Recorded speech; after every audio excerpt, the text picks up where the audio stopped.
You've turned into two grumpy old men. It's The Hang with Mike and Matt. Hi, Matt. Hi, Mike. We're just commiserating. Bro. We couldn't even start the show because we were too busy commiserating. We were ranting and raving like two just get off my lawn kind of guys. God, see, Trace, Trace does a show and he's like, he can't tell whether he's influenced by us but he's like, man, I'm turning into that get off my lawn guy and I'm only 33. It comes fast and furious.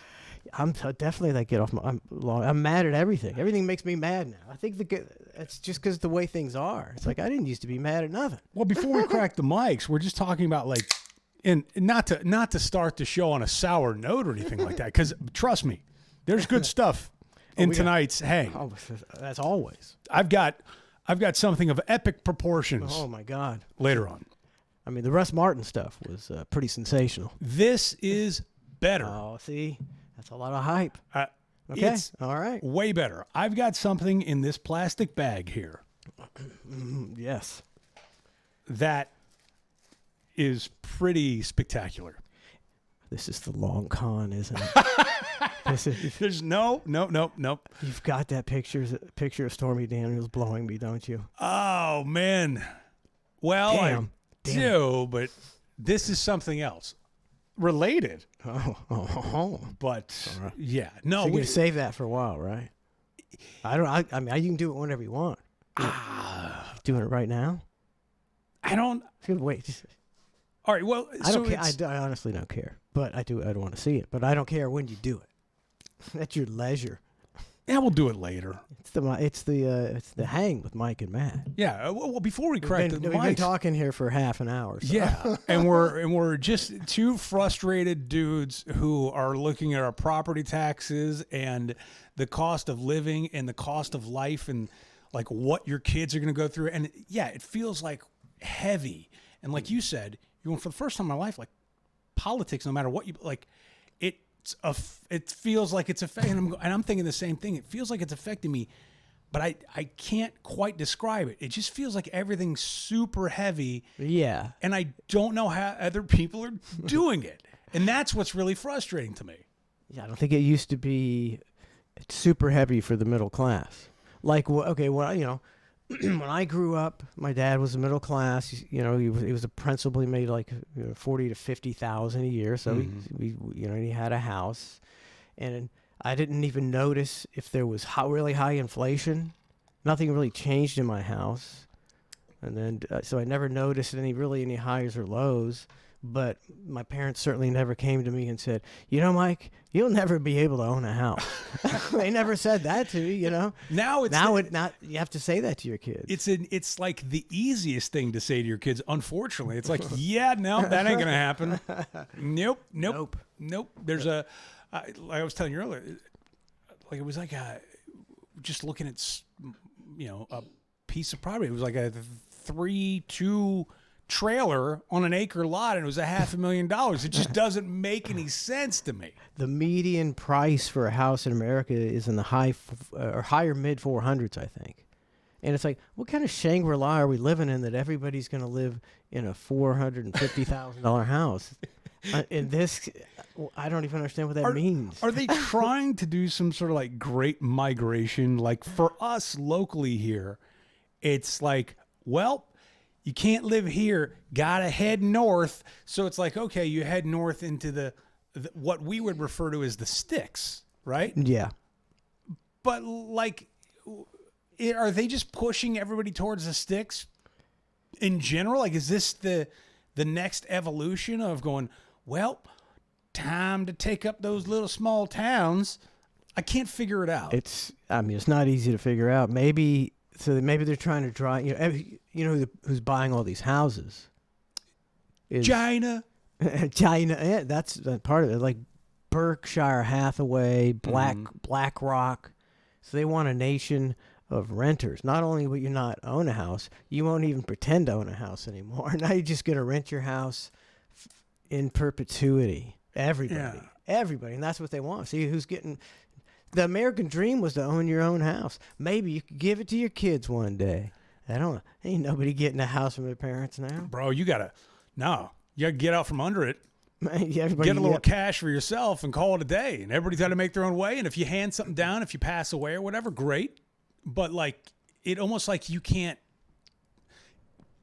It's like a barrier to entry of living now. Of okay, I'd like to pass this down to my children, but what am I gonna do? Like, let's get even. You know what I'm saying? Get even glummer. Oh no. Okay, what are you gonna do? Almost every person's parents nowadays will enter some form of elder care, which is expensive. It's almost guaranteed, and it's like $5,000 a month, $5-6 grand a month. Unless you're you're gonna put them at some bad place. So it's like who's got that? What are you talking about? Oh, by the way, Granny's crazy. You have another mortgage. Yeah, it's like yeah. What? That's just. I don't know how that's gonna work. Or Granny lives with you and drives you insane until the time comes. Till you take out Granny. Till you take her out. I think that's gonna lead to a rash of that. That's what it's gonna lead to. Dude, well, and then, the baby boomers, which are you considered baby boomer generation?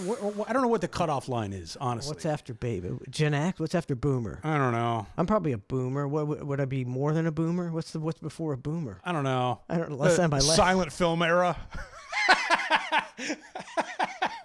You're not there. No. I don't know what I am. You're like a young boomer. Okay, I think. I don't know. I'll say I'm a boomer. But either way, the boomers are eventually like, that's the largest class of folks that are, it's the next, God, it sounds terrible to say, but like eventually all that's going to, but then you get into the millennials or Gen Xers or whatever. And I don't know how many of those folks know what the hell's going on. I think not a lot. I think it's, and it's not their fault. No. It's like, I think here's like one of my theories. Get off my lawn. One of my theories is. We need to rename the show, Get Off My Lawn. I think that's the key right there. Get off my lawn. See, people got smartphones and they got addicted to these smartphones, and now everybody goes to dinner and they're on their smartphone and, they're not talking to their kids. And all the things that you used to like hand down to your kids or that you heard from your parents, you're parented by the internet, and nothing's getting passed down. We got no traditions. Nobody knows nothing. Nobody knows jack shit. I love the fact that we're doing this on Twitch, which is a notoriously young gamer community. It's the best. That is the best ever. That's true. Think about it. There's chicks doing ASMR. There's other people just playing video games of Halo and Fortnite, and we're going, get off my lawn, property taxes. It really is the best rib going. Like, it's hilarious. Stay off my lawn. Welcome to Stay Off My Lawn. We're one of a kind on Twitch. We're one of a kind. We're one of one. Nobody's even trying to do this. Oh my God! Don't even think you could do this. Like no. We can yell "Get off my lawn" better than anybody. We need to yell "Get off our lawn" while we have remote, like a PS5 controllers in our hands and a headset, and we're yelling at each other like "Fuck you! Get off my fucking get off my lawn!" And then we'd get the masses would come and go, hey, whatever it takes. What game are they playing? They playing a game called Get Off My Lawn? I could never learn to play a game enough to even want to. It's like, it's so late to the game. It's like, that's not gonna help this channel is to see me and Trace playing shitty games. I don't think on Friday nights. We're gonna game. We're gonna play shitty games. We're gonna play Mortal Kombat from '93. Up, down, left, Atari, right, left, right, BA, start. That was Contra. That's right. That was Atari volleyball. Pong. We're gonna old Pong machine and just have the two lines. Boop, boop. We'll have that going. While we yell, get off our lawn. I wonder if we could how well we could play Pong while we it'd have to become like second nature. Oh, multitasking? Not our thing. We can't even read chat, or much less. We'd be so confused. Maybe it'd be like you become like a drummer or a guitar player, and we can sing at the same time. And we just like on the left corner of your eye, you're looking. Maybe you got a Pong screen behind you, and I got the same one behind me, so we can just stare at each other and play Pong. Boop, boop. I had Pong when I was good. I did actually, too. and It was awesome. It was It sweet, was so good. dude. The whole reason I got an iPhone, I remember like when they came out or whatever, and I was like, man, I don't really care about having an iPhone. Like, it doesn't mean anything to me. Like, I don't need it. I'm just like, what am I doing, right? But then my buddy showed me this game called Unblocked, and it's like where you move these blocks around to try to solve these puzzles. And I go, oh, my phone doesn't have that. So I guess I need to get and that's the sole reason I got an iPhone was to play Unblocked. That was it. Other than that, I would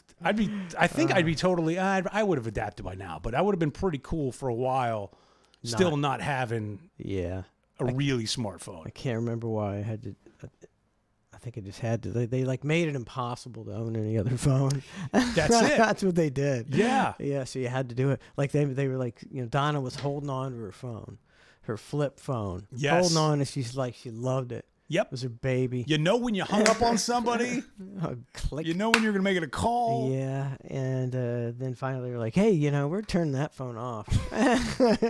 She's like, "No, I own this phone. I have for years." He said, "Nope, no service for your phone."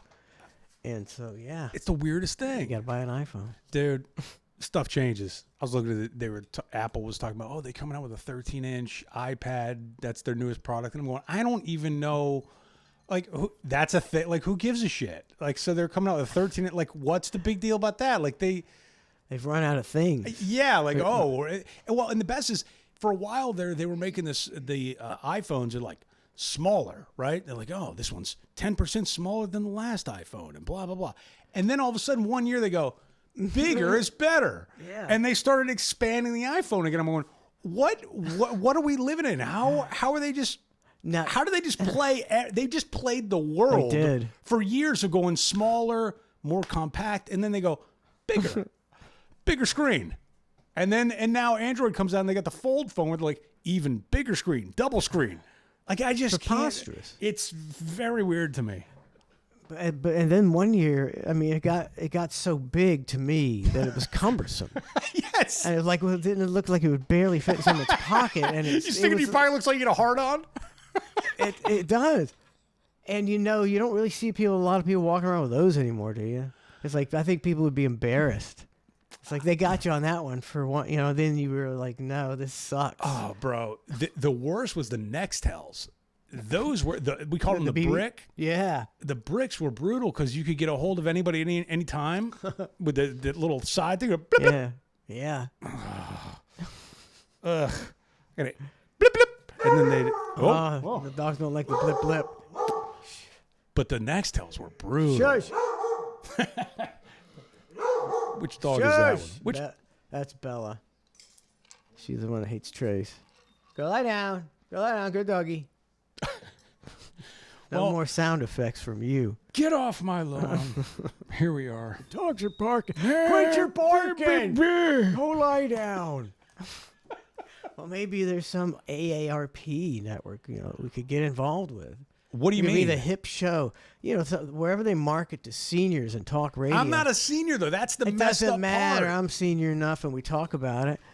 But here, They'll hip it up. See, I gotta hip it up. But how screwed up is that? Is the fact that my mentality is older than I actually am. You know what I'm saying? Like I've advanced. Like my age is like I'm an advanced age state, and I'm not even there because the rest of society underneath me seems really fucked up. To where Yeah. my age, Yeah. I'm progressively. You got some kind of weird Benjamin Button thing I going on. have, I yeah. can't figure it out. But I definitely see it. I got an Old English 800 sweatshirt, but I am yelling, "Get off my lawn!" I know.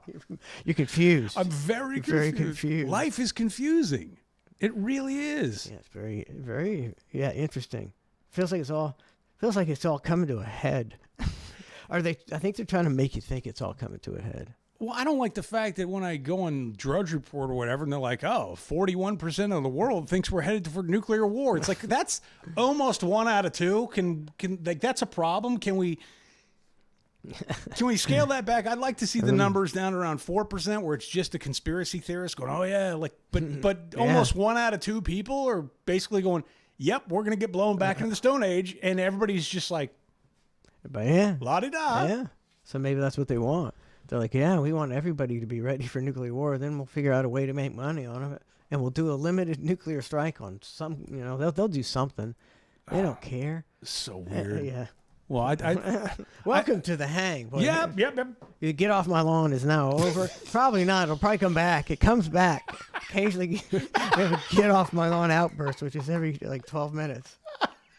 You damn kids out there playing your video games on Twitch. Phones, I tell you. You just do ASMR. Shove your pronouns up your ass. We'll just do ASMR. We'll just eat some granola and.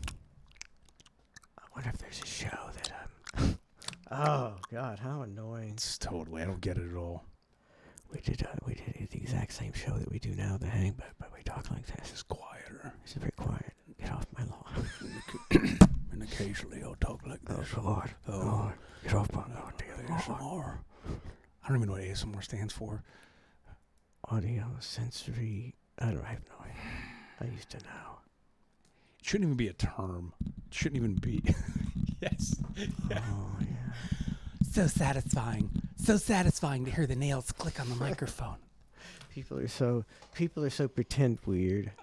Everybody's pretend weird. There now. is pretend weird. There's a Like lot the of it people that going dress on. up like the animals and they're all that. It's pretend weird. Pretend you just everybody Now wants. get off my lawn. Everybody wants attention so bad. They're dressing up like cats to go to elementary school. They're wearing cat ears and dog costumes and I don't know what. I feel the same way you do. It's like used to be that would be everybody could look at that and say that's weird, that's stupid, we can't allow that. But now it's you're a normal person and you've turned into the get off my lawn guy. They've made you the get off. You're not. You're just being normal. I'm like we're just being normal. Yeah, I'd be like you're not a cat. I am a cat. You're not a cat. Like shut up, old man. Like no, but you're not a cat. Yes, I am. Like it's so weird. You're just not a cat. How about rationally saying that without being the old man? You know, you can't because even if you say it, you sound like the Hello, Twitch. Supposedly things are coming back the other way, making a circle back. I mean, As evident by the Tom Brady that's roast. what they say. That sounds almost like. Did you watch it? I saw the clips of it. Pretty solid. It was a little long for my liking. It was like a nice Can't- 3-hour that's watch. That's too much. That's arrogant. It was a little much, That's a lot. 3 hours. but it was good. It was good. I think it was Yeah. smart for them to do it live because, if they didn't do it live, Yeah. half of those jokes would have been edited out from the jump, that's right? true. Yep. So instead, by doing it live, it almost like, well, what can you do? We did it live, which was kind of nice. Yeah. I don't know. I mean, Biden just signed it. I see we're going to keep putting this stuff. Biden signed that thing like eliminating gender discrimination from Title IX when the basis for Title IX was that it finally gave women an equal footing in athletics in high schools and colleges. That's Okay. what the whole Title IX was. All right. It's like you got to quit spending all the money on the boys. You got to give the girls something too. So that's a great. The spirit behind that was right, and it gave a lot of women opportunities to excel in athletics and get the kind of money for softball that that they did not. And he's like now he's saying they're not going to discriminate on gender, so you can be whatever you want to be and play for whatever team. And it's like you're just destroying Title IX, right? Doesn't that just destroy Title IX? What you're saying makes sense. You had me at softball funding.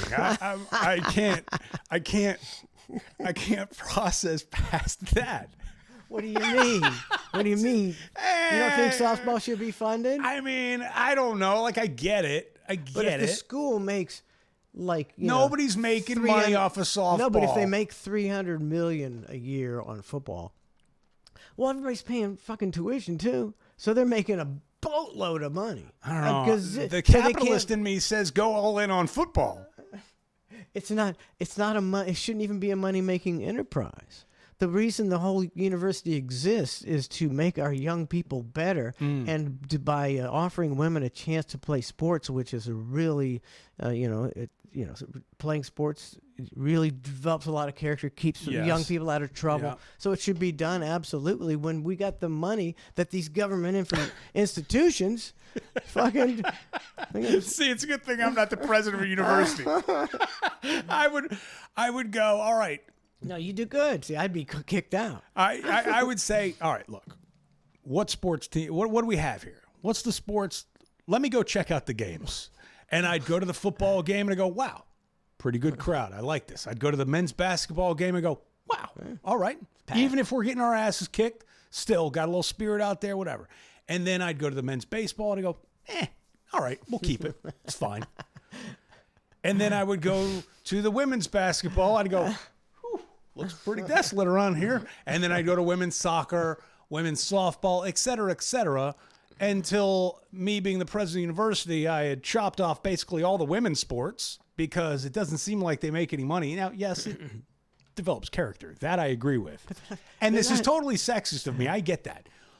But I mean, did you ever go to a women's sport in high school? Like, did you ever go to a women's game at all, ever? I'm not like I don't. I'm a big proponent of women's sports. I don't watch a lot of it.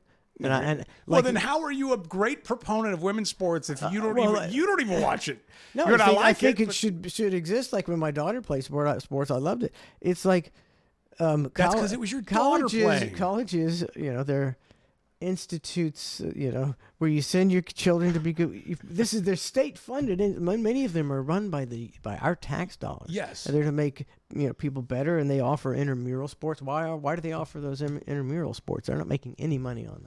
It's to give the kids something to do. It's to socialize them with people of like minds, and then they go out and get drunk afterwards. They don't make any money off of it. No, but they don't make any money off women's softball. But that proves my point. They should cancel the intramurals. They absolutely fine. Just keep men's football. Football, basketball, baseball. Baseball barely scrapes. Hockey in the north. In the north, yeah. I mean, we don't even the Lightning.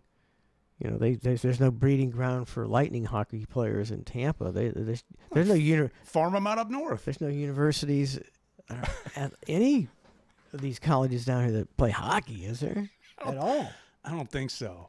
They might have some clubs, but they tried to get lacrosse going for a little while. Lacrosse is big, I think, in other parts of the country. I think it is. Down here, sorry to hear that. It's just never really. Don't get me started. That's one of I don't have a lot of pet peeves, but boy, I don't like lacrosse. What do you have against lacrosse? I'm a lacrosse hater. It's stupid. You hate lacrosse like I hate pickleball. Oh, I hate pickleball too, but not like I hate lacrosse. It's just running around twisting their little things, banging each other with sticks like a bunch of fairies. And then you got the poor guy with a butterfly net who sits in front of the goal and gets 100-mile-an-hour pegged at him, pegged shots at him, and he pretends to go after it, and just out of luck he stops every three. It's like the most preposterous sport ever. Yeah, it is kind of preposterous, isn't it? And there's some really great athletes who are amazing lacrosse players, but you're an amazing player at a stupid sport, dude. Yeah. Sorry, my son tried to play lacrosse. So did mine. He didn't like it. He tried to get into it, right? And did it for like a year, whatever. I remember Googling at the time. I was like, highest paid lacrosse player, like for real. And this is years back, right? But I Googled it, and I think the premier player was making like, I don't know, $75,000 a year. Now he had endorsements and stuff like that to supplement. But it's like, okay, you're the best. You are the best player, and you're making $75,000 a year. Like, that doesn't give the younger generation a lot of hope of going like baseball. You can get signed for $500 million now, right? Like, yeah, I don't think the best athletes are going into lacrosse. I don't. I mean, maybe they shouldn't have gone. Maybe they are the best athletes, and they should have just gone into something else. Yeah, but who duped him into that? Boy, that's a crime. Yeah. Some coach got a hold of him. He's going to be a great lacrosse player. And little did you know, Son really needs you on that lacrosse field. most useless sport ever. Can you imagine being a pissed off coach, seeing a 6'9" dude out there playing lacrosse? Be like, oh my God, Where did they go what, wrong? what are you doing here? Why are you here? Get on the court. He's really good. He's Twisting he his stick. cradles. It's called cradling. Get it right, man. Cradling. Well, I'm cradling the fuck out of this ball. I didn't know you're so anti-lacrosse. That's interesting. Not anti a lot of things. Anti lacrosse. It sounds French. Lacrosse. Supposedly the Native Americans played it. What do we have anything in chat? We haven't even looked at this yet. I know we've been Reading is difficult. I don't even know how long. Yeah, we haven't done anything yet. We've just been yelling, "Get off my lawn," which is fun sometimes. You get fed up. I mean, it's like, man, can't we just have like a rational, cool society like we used to? And that used to everybody's, Yeah, nobody messed in anybody's business. Debatable. Not like they do now. I mean, I don't think that like any great societal changes. My whole life, I just cruised through my life and everything was fine. I don't remember any kind of racism or anti-Semitism. You do realize what you did on a daily basis? Was Make fun of people, make fun of. that's nothing wrong with that. All right, but I'm saying like you know. Doesn't mean I'm racist. No. I don't mean that, but I mean you. I'm not saying you got off on what you did for a living, right? But Yeah, I did. you, yeah, you kind of got off on it, right? Big time. So it was your outlet. That was your outlet. Yeah. Other people don't have that outlet, so they get real pent up, real frustrated. And then I think that's where the social media comes into play, and then they let all their thoughts fly. I don't know what that I don't means. know what that means either. I was just thinking, before I got into radio, I was doing bits just for the fun of it, just writing Oh, stuff. I'd love to hear those. I just write stuff, and occasionally just stuff on a tape recorder, and they're all like, all blue. I was working dirty from day one. Oh yeah, man. Yeah, I remember when I don't know the cuck had gotten fired and all that, and they stuck me with that dude Puddin. Puddin. And Puddin. And they sat me down and they went, oh, he's they try to do this whole thing like, oh, he doesn't really work blue. He's real cerebral in his approach. He's very cerebral. Cerebral. And I was like, okay. And I saw how cerebral it was, and I was like, he just doesn't know how to work blue. Like, it's not that he's cerebral. There's no thoughts going on. It's just he's bad at working blue. Like, there's It's just bad. Yes. I mean, it's miserable being stuck in like a studio in an intimate situation with somebody who's in charge of you and you have no chemistry with. It's horrible. Like with MJ. Yeah. It's a nightmare. Like I could have nothing to say to that guy ever. I found him completely uninteresting. A big blowhard a-hole. Decent guy. That's the thing. Nothing. He never did anything that I know of. But I hated hanging out and having to work with him. That's the funniest part. Is you can that's the best and the worst part of that about the whole industry is you'll have people stick you with somebody and go, oh, you guys are great. How can you judge that? You don't know that. You can't just. You can't. It doesn't work like that. It was like a Dave McKay. Yeah. He was doing mornings with it was Dave and Veronica. Mm-hmm. And that's what I got to listening to on my way into work, because they came on earlier than us. And it's pretty good. He was still up from the night before. Still up. They would joke about that. Hey man, put me on at 4 a.m. I'll start the show at 3 a.m. Whatever you want me to do. I'm pretty sure that's how it worked. And then he had a grabber. Yeah. Probably from partying too much. And so they stuck a new guy in there, and you don't hear about Veronica anymore. It just didn't click. Yeah. It just didn't click. I listened to it a couple times. No. It just doesn't work like that. Doesn't work. It's contrived. You can't contrive chemistry. It's true. It's very true. You know, it's a relationship.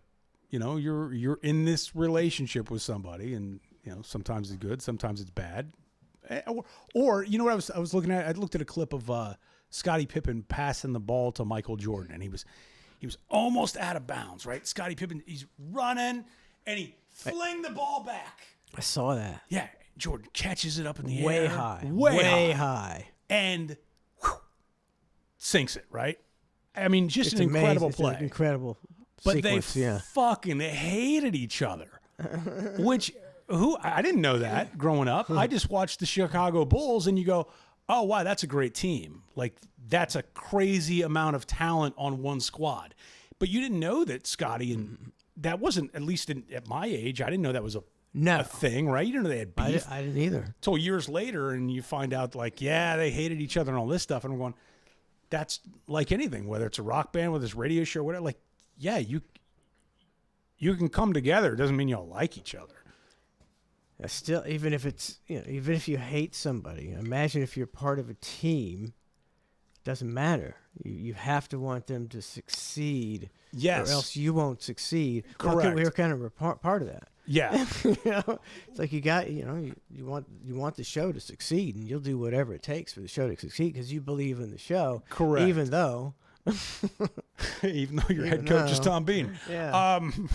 Yeah, no, I get it. And it actually got me thinking. So I go, all right, like literally that clip of Jordan and Pippen, it got me thinking. And I'm going, I remember Dennis Rodman would come into the studio occasionally, and we'd have him on the phone a lot and all this stuff. Yeah. And he was totally crazy. But one of the biggest regrets that I have is we never interviewed him properly. It was never really a good interview. And part of that was our dynamic, and part of that was Rodman's dynamic. You couldn't really get a good interview. Nonsense. He was a little, you know. Yeah. But I'm like, man. So I started going through pictures, and I'm looking at this picture of me, Dennis Rodman, and Stormy Daniels all broadcasting live from a strip club. And it started jogging my memories, and I'm going, okay, think about this trifecta. Think about who I'm sitting next to, right? Like years later, you're talking about Dennis Rodman, who, again, great basketball player, etc., but somebody who went to North Korea and sort of like talked homeboy down a little bit. You know what I mean? Like think about the implications of that. Talk about the it factor. I mean, it's crazy. And then Stormy, who you look at the path that's going down and what her place in history, and I'm going, oh, that's pretty good. And here we're just in a strip club together, and me, yeah, which you know.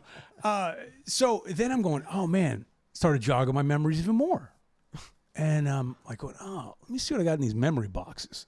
So I started going through some stuff, and I came across this thing.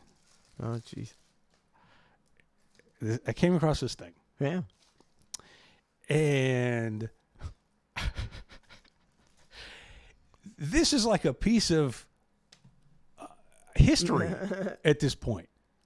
You've got Stormy, who's taking the stand again tomorrow. Yes. In this thing. And it doesn't really have to do with her. And she's overspoken. She's overstayed her welcome on the stand, and I get all that. But I'm going, okay, she wrote the names down.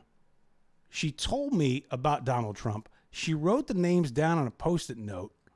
I was like patient zero for that event, right? Which is good and bad. I don't know, whatever. I'm going, I wonder if I still have that Post-it note. You still got it. Or it could just be a Post-it note. I don't know. But look at that. Look at this piece of American iconic history. What did they bottom to? Other people she slept with. All right. And I mean, do you don't realize how interconnected that it is with actual history. It's weird, right? I mean, right now it's one of the biggest things in the world. And here is this little Post-it note in a baggie that is crumpled up, may have gotten thrown in the trash, may not have, may be real, might not be. Who knows, right? Not saying nothing about nothing. But I'm going, this is pretty weird. It's pretty. The fact that like the That on eBay, buddy. I don't. That's what was my next thought. I'm going, I don't want anything to do with anything. You know what I'm saying? Like, You're a handwriting expert. Put that thing on eBay. I don't know. I don't know what I should do with it. I don't know if I should do anything with it. I don't know if it has anything to do with anything. Right, eat it right now. I'd tear it up and eat it right now. Hey, who's going to cheer some? Who would bits? We'll sell it for bits. I mean, it could be the official Post-it note, or it could just be a Post-it note with handwriting on it that I wrote myself. I don't know. Feed it to the dogs during the break. That might be a better idea. Isn't that weird though? Well, think about that. You think about that picture.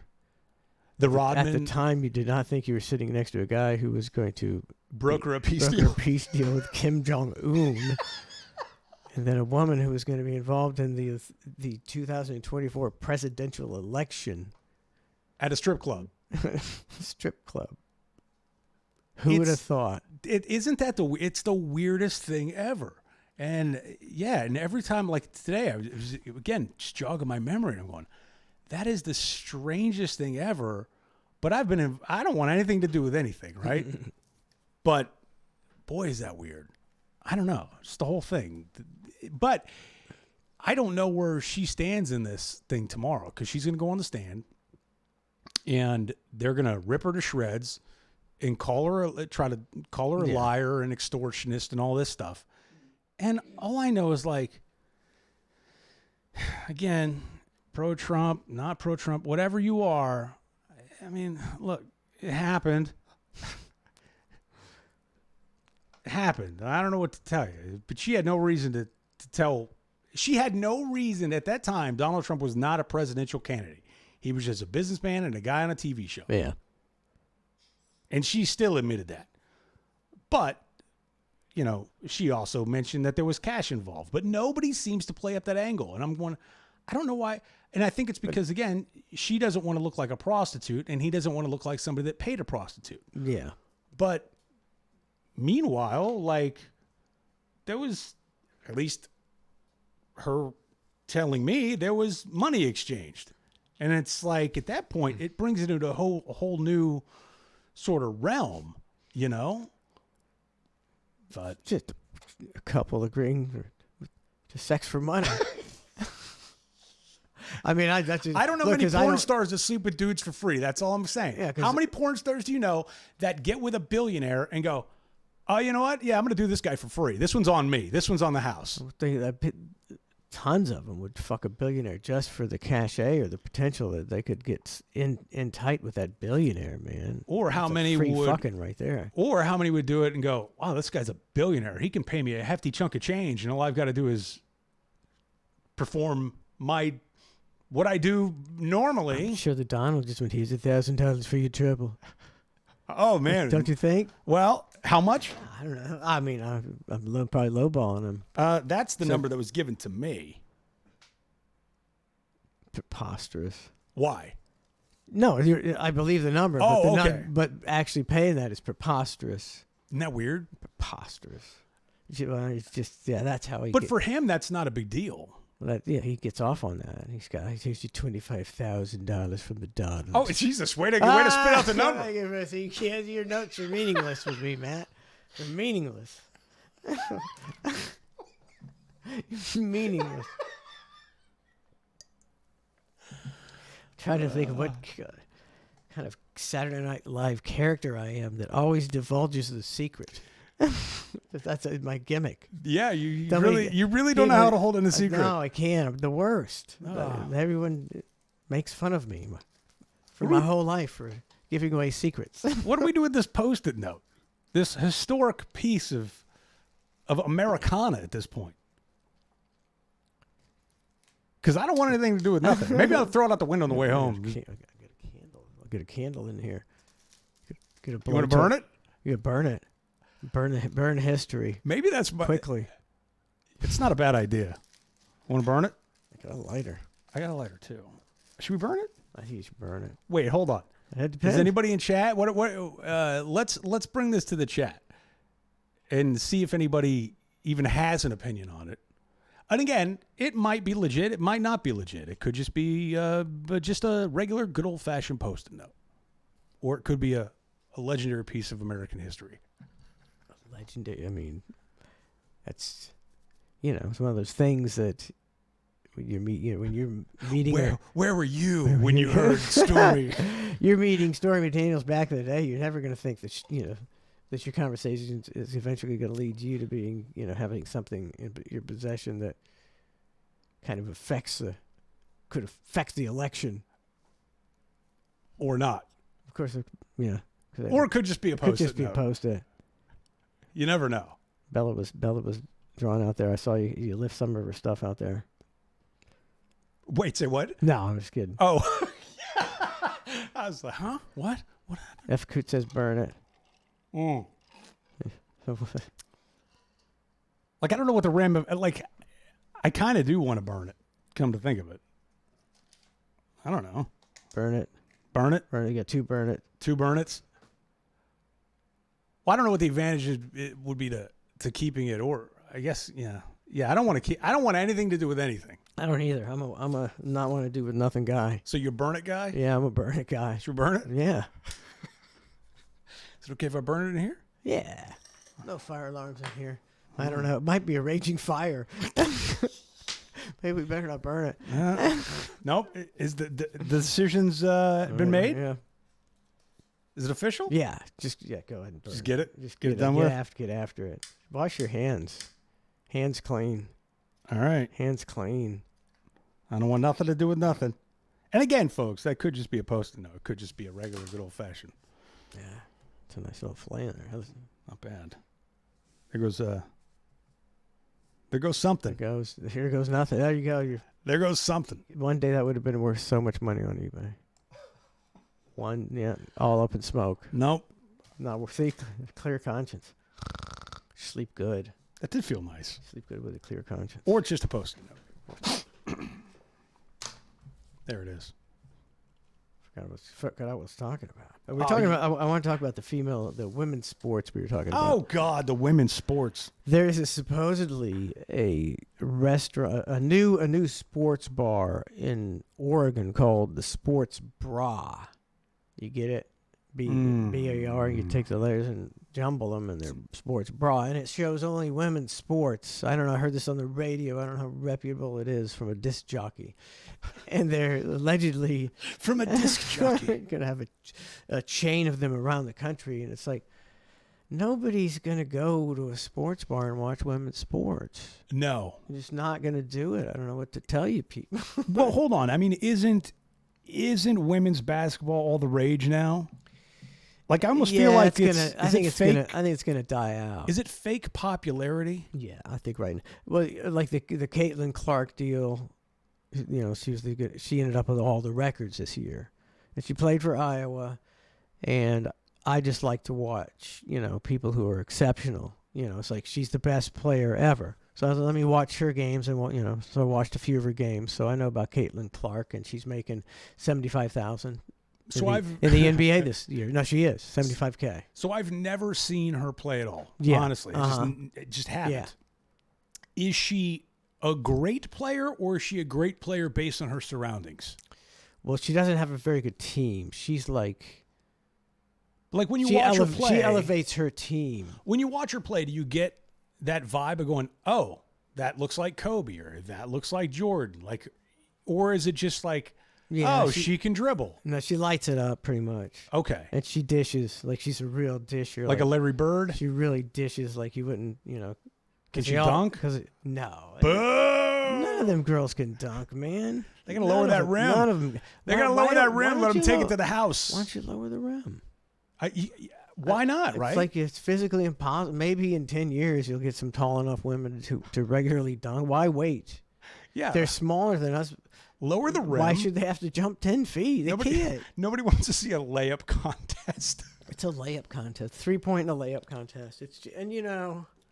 They're just not as good as men. I mean, you go to a high school game, just an average high school game, and they're dunking like crazy. All the evidence gone. Sorry. Just a post-it note. They're dunking like crazy. A high school team would destroy a WNBA championship team. High school boys. So then why would anybody be interested in watching the WNBA? That's what I'm saying. Like that's the weird It's not thing. They won't. I think this is a fad. Like you said, it's a fad. She's got all the records, so she made news and people watched it. I don't really plan on watching her in the pro league. So yeah, I mean, if she breaks her, if she snaps her ACL or whatever, then what? She's the only female player that people really know, except for the one that was locked up abroad. Yep. People don't know and don't really care. And I hate to be that's just it's just the way a it little bit of is. honesty from somebody who is a casual viewer of sports. If you go and you watch a professional soccer game, a men's soccer game, you see, wow, I mean, the amazing athleticism. Mm-hmm. You know, these guys are 6'2", just muscle. I mean, these guys are amazing athletes. And then you watch a college game, like stand on the sideline. I've seen a men's college game on the sideline. You're like, those guys, they would F me up, man. Those are like beasts. And then you go to the women's game. And they're perfectly skilled and everything, but they just don't have the athletic ability as a 6 foot tall, 185-pound man. There's not a one of them could compete with a 6 foot tall man. It's just biology. Well, I mean, think about the soccer players. They're just names, right? Much like you said, women's like there's like a couple players. Two. I can name Beckham, which he doesn't even play anymore, right? Yeah. Messi, Ronaldo. Those are the only three that I have any sort of confidence in naming. I'm sure, the soccer heads out there or football heads will know differently, but your average casual, good old fashioned American dude, maybe I'm off on it. I don't know. I don't know. I don't know those people. I don't know those people. If you watch the Premier League, which I don't, for Saturdays, every Saturday morning, you watch a Premier. I guess you would get to know these guys. Mm-hmm. I don't know. I got no time to watch soccer every Saturday. Is it weird I that watch the World Cup once every 4 years? That's what I got time for soccer. Once every 4 years. I know more NASCAR drivers than I do soccer players and or football. And football is the most popular sport in the world. But yet, I can name at least 5 NASCAR drivers. And I don't even like NASCAR. We should have a contest right now to write down as many NASCAR drivers. I bet I beat you. Oh, really? All right, hold on. Oh, well, okay. Hold on. Now, are we talking current? Yeah, So Earnhardt doesn't count? No. All right, let me cancel him out. You're done. Let me cancel him out. With Earnhardt. Hold on. Boy, my brain's taking a real crap on me. I got 2. Oh, so I don't have to worry. I can stop now. Oh, wait. I got another one, but I don't know if he still races or not. Tony Stewart's out, right? Yeah. All right. Yeah. Well, see, this guy, I don't know if he still races or not. I got 3. How many you got? I got like 6. Oh, 7. dude, you got me beat. Logano, Bush, Hamlin. Oh, look. Wallace, Gibbs, Larson. Oh, man, I had Bush, Keselowski, and Harvick. And I don't even know if... Bush, that's good. That's 3 for 3, buddy. But my point remains the same. It's like, I know more NASCAR drivers than... I don't know. Which one was it? Female. What was the sport? Soccer guys? Yeah. Yeah. Look, these are, like I said, they're 6 foot tall, these freakish athletes, and they dive and whine and cry around like little bitches. Oh, when they take a dive, it's so emasculating. It's almost unwatchable.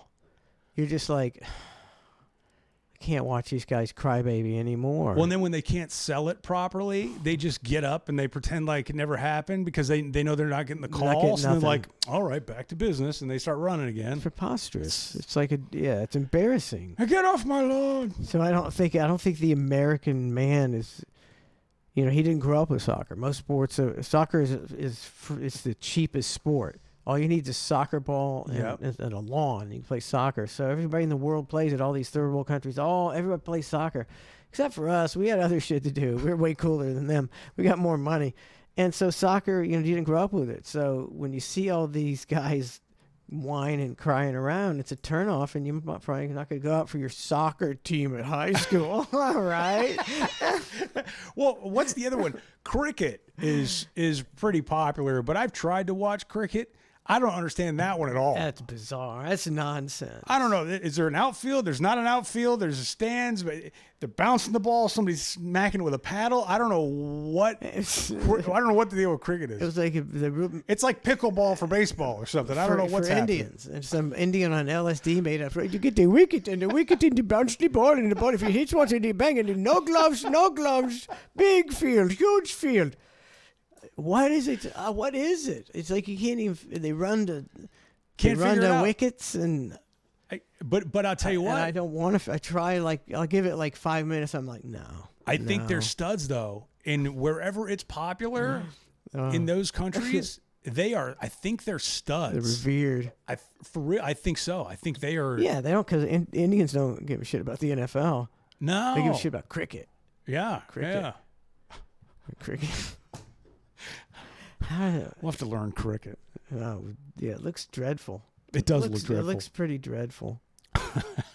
Did you see, let me see here. Well, there was, I sent you a couple things. I don't know if Cameo is as popular as it used to be. Yeah, I don't know. I thought about getting on Cameo originally. Probably should have. Maybe not. I don't know. Well, there's a wrestler named MJF, and God, my brain escapes me. I don't even know what it stands for, right? But he's got a Cameo account, and I guess he says he only did it just to make a little money and make fun of people, but his cameos are pretty funny. Just because he's a dick. He's the ultimate heel wrestler, right? Yeah. But he's a dick in a good way. Like, you know what I'm saying? Like, there's good heel. Certain wrestlers, you go, he's working it, right? This is the epitome of a guy who's working it.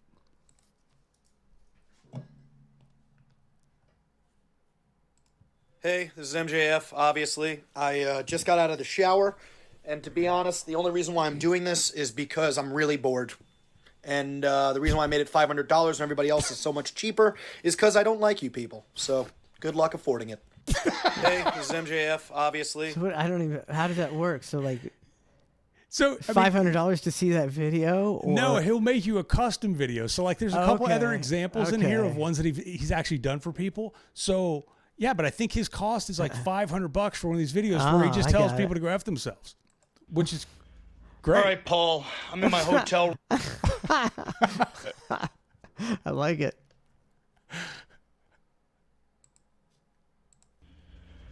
All right, Paul, I'm in my hotel room at my movie shoot. To be totally transparent, I'm tired. I've been up since 4 a.m., and your shitty wife, Christy, and your Hannah and Matt, they want me to wish you a happy birthday. And quite frankly, I'm not feeling too jolly. So, eat shit. And apparently you're a huge fan of mine. That's not shocking at all. Apparently you're a fan of the South Carolina Gamecocks. That is shocking, considering the fact that they have sucked for fucking decades. All right. Go fuck yourself, Paul. Happy birthday or whatever. See, that's great to me. There's, if you're gonna, I don't know about paying $500 for it, but it's almost great. Yeah, I think Ned would have done well on Cameo. That's what Ned would have done. Yep. I should have done it. That's what I should have reminded done me the of. Cameo. Totally. What up, Eric, you baby back bitch? So apparently it's your birthday. Congrats on being another day closer to death. You most certainly deserve that. Apparently I'm reading this from your fucking missus, I assume. I don't even know. Susie, Sophia, and Beverly. I guess you're into an open relationship deal. That's cool. Okay. Wish good luck on starting his house concerts again. Does that mean you just, play music in front of your 3 wives in Mormonville? Is that what this is about? Either way, don't really know what's going on. And to be perfectly honest with you, it sounds like you got a lot of skeletons in your closet. Go fuck yourself. I like it. Yeah, I mean, see, you're getting. At least he's being original about it. You're getting your money's worth, I think, of those. $500. So who's this guy? What's his name? MJF. MJF. Is he? Is he big time? He's pretty big time in it's not WWE, he's in AEW, if I remember correctly. But yeah, he's a pretty, he's one of their premier guys, but he's just a really good heel. Yeah, that's a good heel right He's a there. Strong heel. Yeah, I don't know. because he's funny. Yeah. He's actually funny. Something about it. I don't know. I like The Rock when he was leading up to like WrestleMania and stuff, and he started cussing on his on his X platforms and all that stuff. Did you ever watch any of his promos? I saw a few of them. And he was just like, fuck, like he was just screaming cuss words. And I was like, whoa, didn't expect that coming. I can't take The Rock seriously anymore. Oh no, is it the eyebrows? He's about to rip out of his skin. What do you mean? He's so blowed up. He's blowed up. I mean, it's like he like has a IV drip of steroids. He's a monster. He turned into a Marvel caricature. You imagine He's just so big and blowed up. Imagine just standing next to him and just feeling like a just midget. less than a man. Just like that's a man. It's like if you imagine you go out to dinner with you, your wife, and The Rock. You can't feel good about that And meal. he's like charming, He's like, and your wife is just like every word he says, and he's 6 foot something, jacked to the hilt. Everyone, she's really just charming. He's been so gracious to your wife the whole night. Yep. Puts his hand on her shoulder occasionally. And then here you laughs, are. laughs. And then here you are. You're just like, less than a man compared to this guy. And there's nothing you could do to combat it. You could try to make fun of him and be like, yeah, how about those steroids? No, how many you can't. steroids? But No. yeah, no. He's bested you in every division. Bested you in every division. It's just the way it goes. I remember I went to my wife's, I can't remember what year it was, 10 or 20 year reunion. And so, at one point, she's there and she's talking to like 4 or 5 guys about the old days. And after about half an hour of that bullshit, I'm like, yeah. 4 or 5 guys. It's like, yeah. I'm here, honey. I'm here. Yeah, this is like, it's like every guy's worst nightmare. A bunch of dudes reminiscing with your wife. Wait, what were they? What were these conversations? It wasn't like anything intimate. perverse. No, but it's just like, having a great time. Remember when this happened and this happened and this happened for like half an hour. Wait, when did you guys meet? What do you mean? I thought you guys met in high school. No. Oh, okay. I was like I was going to say, okay, the timelines now are getting a little twisted. I was like 21 and she was 19. Okay, so she was fresh out of high school. And Fresh out of high school. That's After that's how I like a man. after she did all her trysts with all of her All of her high all the school dudes stoner friends. that then she made you talk to face to face. And they snickered and jeered. Look at this schmuck. And said, "Oh man, I can't believe he ended up with her. Look, he's just Remember what we used to do to her? How crazy it was. Remember that night at the park?" let's yuck it up right in front of him. Make him suck on it. Hey, Mike, really great to meet you. Congratulations on the wedding. Donna, the worst is when they go, "She's a really great girl." You go, "Oh no, you fucked her, didn't you?" Don't tell me she's, or they go, "Oh, she's really special." Don't tell me she's special. Don't do that to me. Yeah, I think they're a bunch of stoners. I don't think any of them had sex. That's what you think. That's what I'm going to keep thinking. Yeah, I don't know. Would it matter? I mean, No, it doesn't. God. At some point, you got to put all that behind Yeah, you. I mean, it's like, what does it even matter? It doesn't. That's the at thing. all. But it's tough to. It's tough for a dude to put that behind you. Initially, it is. Yeah. Maybe. Yeah. I mean, if you went out with a girl and she said she had sex with 100 guys, you'd be like, Enough about my ex. She's dead, Mike. So I was so happy when Donna said 99. I was like, oh, just under the cutoff. Yeah, once you get to triple digits, it's a problem. I was lucky number 100. Congratulations. I didn't know you guys met. I thought, for some reason, I thought you guys met in high school.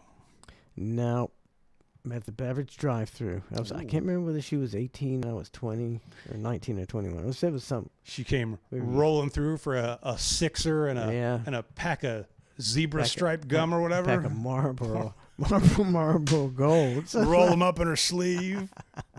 Michelob and Marlboro Golds. Michelob.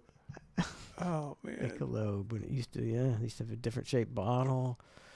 Well, when I There's was, no such thing as nobody drinks Michelob anymore. It's Michelob Ultra. it's funny you say it. When I was on my way here and I picked up our ceremonial bottle of Svedka, Vodka. the guy in front of me had 2 12-packs of Ice House, and the lady was like, "Oh, getting 2?" And he's like, "Yeah." He goes, "You can't find these anywhere." And I'm thinking to myself, like, Ice House? You can't find Ice House anywhere? I feel like you'd be able to find Ice House everywhere, but maybe not. Maybe nowadays. I There's so haven't- many brands of beer. You probably fight. It's a fight to get in the cooler, man. yeah, I bet it is. Ice House is on its way out or something.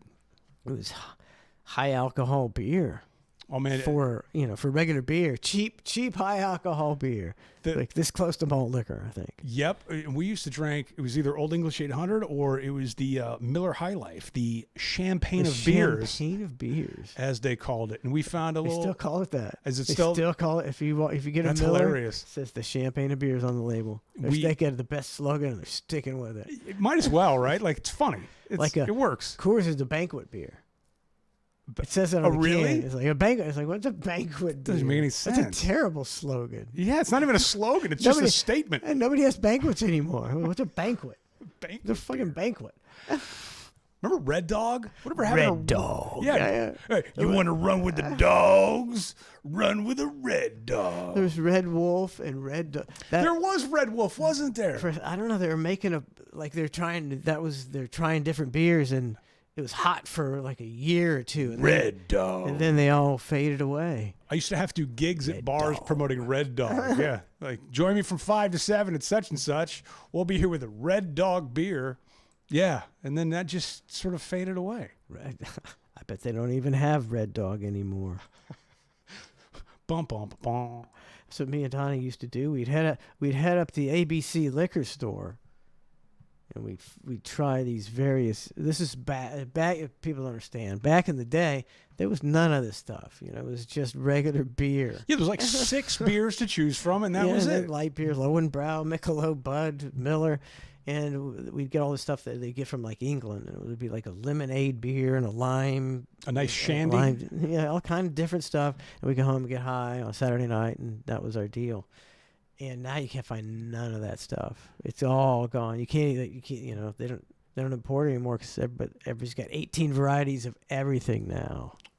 Dude, and I'm not a huge beer drinker, but it is overwhelming when you go into a true liquor store and Yeah. see the amount, the variety. And I feel like I'm in a library trying to pick out a book. And I'm going, I think I've read this one, or I'm not interested in that book. Like, Yeah. like Yep.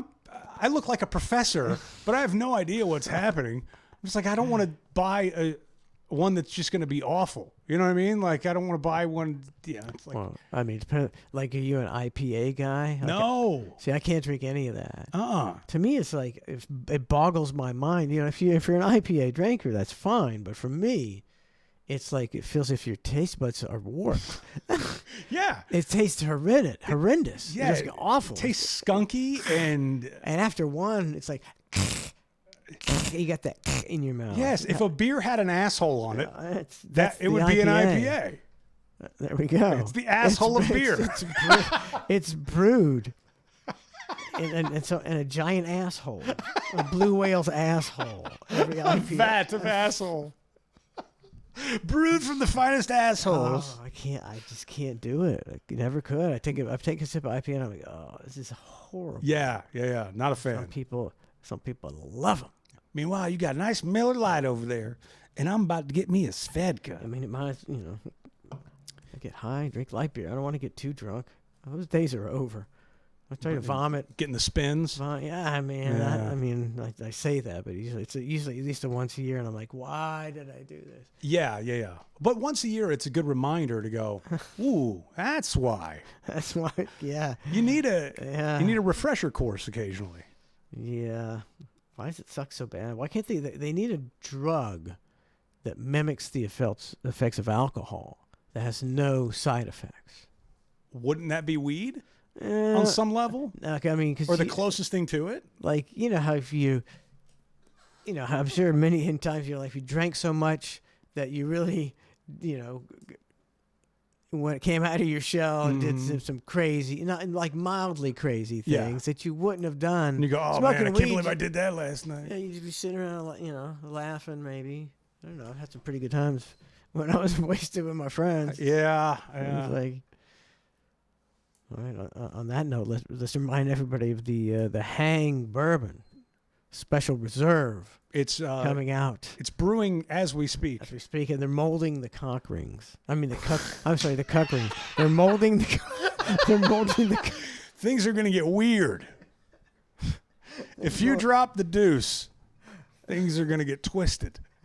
2-year subscription. Oh my God, this is like I'm thinking about like changing the price maybe, you know. But it has to be a deuce. No. I think we keep it at a deuce. You drop the deuce, and we do get the cuck rings, and you do get a 2-year subscription, all that stuff, and then we just tell you that we're gonna send you the bourbon. Trust us.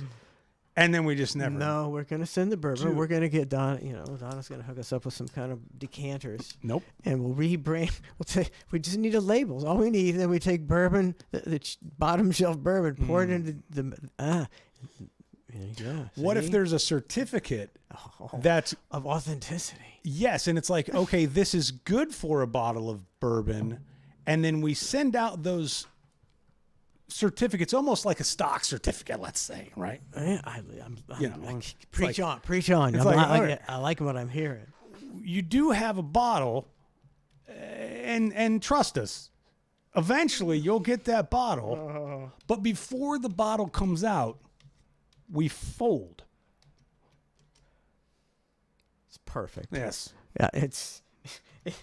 Yeah, you see. Yeah. The deuce it is. Drop the deuce. It's a piss up and tiz up. I keep meaning to look for a sudden involuntary Carney syndrome. I love that bit. But when I come up here, nothing but it's like an actual complex. Wait, you have to like find your bit on YouTube, or you have to Google your own bits? Yeah. Are you serious? Yeah, I got to get a wire. I got to get that. It's a busy time around here. Michael, you got to get it quick because Sam Ash is closing down all their stores, and there's only Oh my so many God. music stores left, man. So I got a $5 coupon too. yep, you got to use that coupon while you can. Here, let me search on spot. No.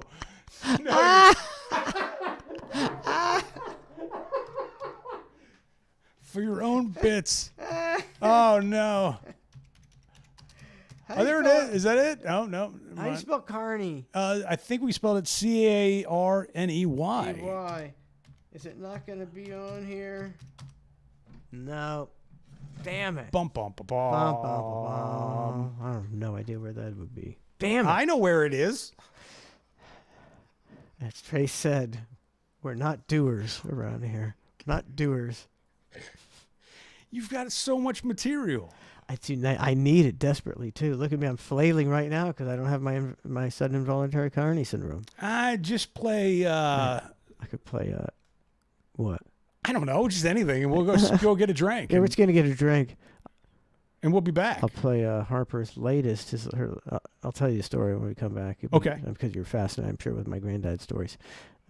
I am. I think it's great. All right, we'll be right back with the hang. Yeah. Mister. Yeah. Yo. Yeah, this goes out That's to my a music no. teacher. Mm-hmm. That's yo. right. Mr. Yo, Pro is Pro. a no. No. Mr. Pro is a no. Oh. Yeah.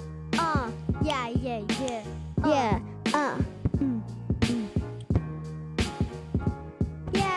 Yeah. I auditioned for a solo. Where? What did I get? Yo. Nothing. Nothing. Yeah. And my music teacher said I couldn't sing. That is It's too so bad for much. him. I could have won the whole thing. No. Yeah. Says He knows he the best can't songs even in the sing. world. That's Nah. a bluff. Nah. Nah. Mm-mm. Yeah. Why Hey. is that a bluff? Says his Oh, name. yeah, Mr. Pro. That's a bluff. Not Mr. Pro is a no. Yo, yo. His name's not even Pro. His last name's not even Mr. Pro. He just built thinks me that's the best. and music. Ha! That's the biggest bluff I've ever told in my life. Yeah, that is. It really is. He didn't teach me one thing about it. Music. He said I couldn't sing. Yo!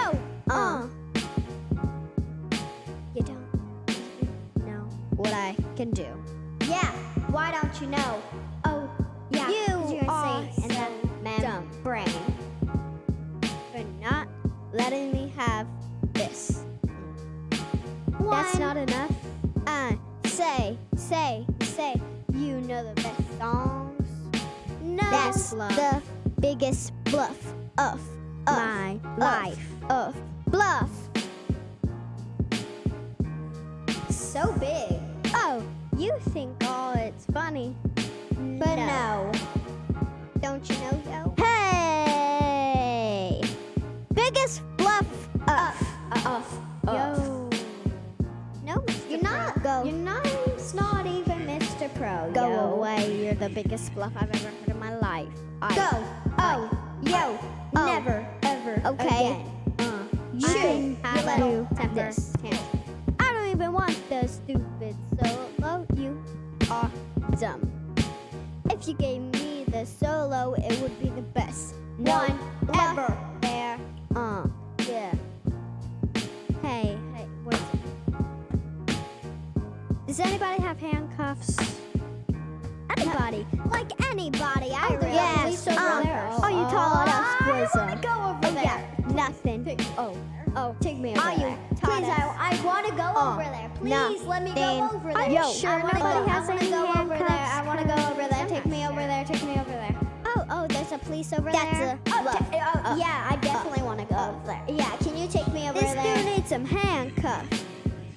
Take me over there, please, please, yeah, please. Just, that's a hand. It's not that hard. Ups, bluffs, yeah. Bye. I. But are you sure nobody has handcuffs? Oh, I see some. Hey, police. Hey, police. Hey.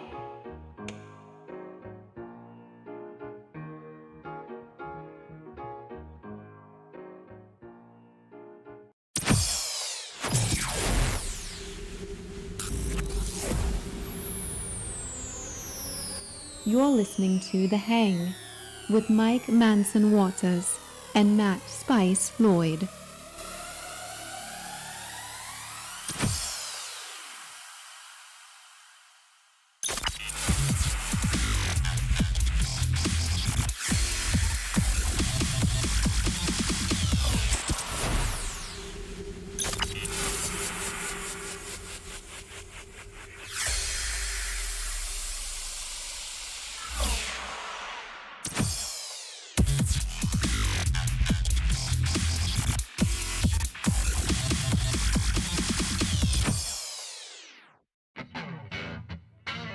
Welcome to the hang. That transition. It's not- Talking about train wreck. Hang with Mike and Matt every Wednesday night. Also available on CholesterolShow.com. The extra hour of the hang. Overtime. Hot damn. Hot damn. Hot damn. Oh, I enjoy doing the hang. I enjoy hanging. It's like if you ask me what I like to do. yeah. I like sport. I like playing sports, Mm-hmm. and I like hanging. It's like the top, you know. It's like a top, you know. I like my favorite, like when we play volleyball. Yep. And we get just mainly just my family and maybe a couple friends, Mm-hmm. and it's just like out there drinking beer and barbecue and playing volleyball. It's like that's like me going to the Super Bowl for most people. It's like I can't imagine a better day in my life. It's so much fun to me. That's what like this. I like to make conversation For me, I don't know. I get satisfaction out of making good conversation. I know. I'm weird that way. No, I'm with you. And if there's a place where there's not good conversation, I typically just leave. I was at a thing last weekend, and I don't get out much, right? Like I just don't get out much anymore. It's by design, right? If I don't leave the house, I can't get in trouble. That's my motto. But when I do leave the house, I find myself put in these situations going, this is weird. Like this is not for me. So I'm not going to be in this situation anymore. Like people are talking about like different, like stuff that I'm not interested. So there's a lot of people don't know how to, have a conversation, or like their personality is they want to tell you stories about themselves, and maybe they're not that interesting. But they still just want to tell you stories about themselves, and that's all they want to do. That's all they want to do. Or it's the opposite of that, and it's just vapid conversation for no reason. It's just like, so kids are good. It's so empty and hollow and shallow that why even have it? We might as well stare at each other. Like the Mariana Trench deepness we have going on here on the hang. Yeah, we get very deep. It's true. It's true. I mean, it's the deepest conversation I have with anybody. Deep as hell here. I mean, I can't talk to a counselor about this stuff. I'm your counselor. I'm a glorified counselor. So, Matt, tell me, how do you feel about the Palestinian situation? I like Israel. Okay. Feel for the Palestinians. It's the same thing, But I really, after October 7th, I really feel for the Israelis. I understand the plight of the Palestinians, but wow, what do you got to do something, right? Dude, could you imagine being a counselor, like a real ass counselor, right? Like, and having to just like hear everybody's deepest, darkest, weird, whatever stuff that they're venting to you for 8 hours a day. And then you're not supposed to go home and tell anybody about any of that? Like, you're just supposed to hold that in? I don't think so. Are you holding it in? Oh, my God. No. Are you kidding me? Is your wife holding it in if she's a therapist? I don't think any therapist is holding it in. My wife's not holding it in, and I'm not holding it in. And furthermore, I think therapists are some of the weirdest people out there. I agree with that as well. Like, everybody's got stuff going on in their life. Everybody's got drama. Like, it's very, very odd to see somebody who's just like, no, everything's great. Like, at some point, something's gonna explode or whatever, right? Peaks and valleys. And therapists are the same. But why would you trust this person to just be like, tell me how you're feeling? Oh, okay, sure. And then you just go into it? And you don't know nothing. You don't know anything about this person. And they're not allowed to tell you anything about them, right? Like, they're not going to tell you. They're not going to let you get inside their head. Not at all. So it's a completely one-sided fuck job.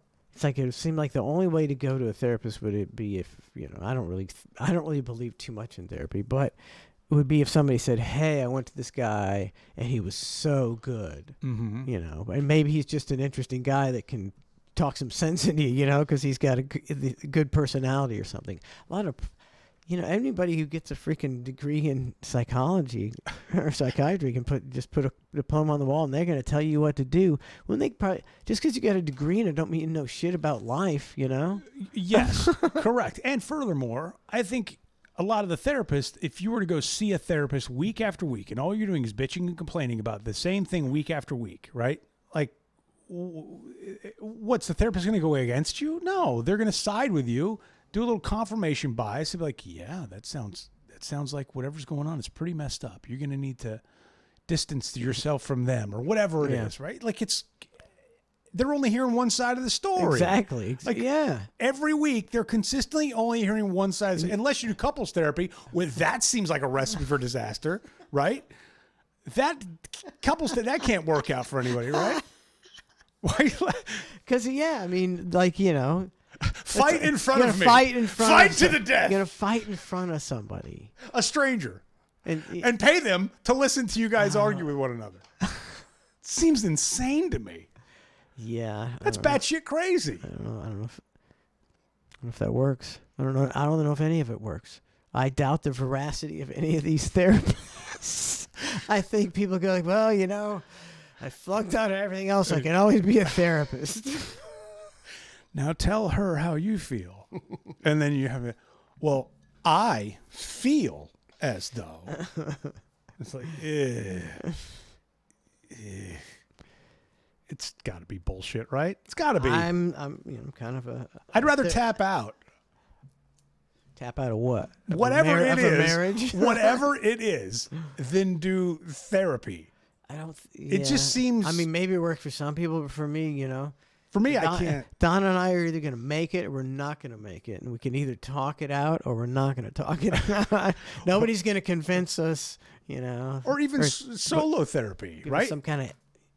What are you going to go to a therapist and they're going to be like, what's running through your head? And be like, here's my notebook of bits.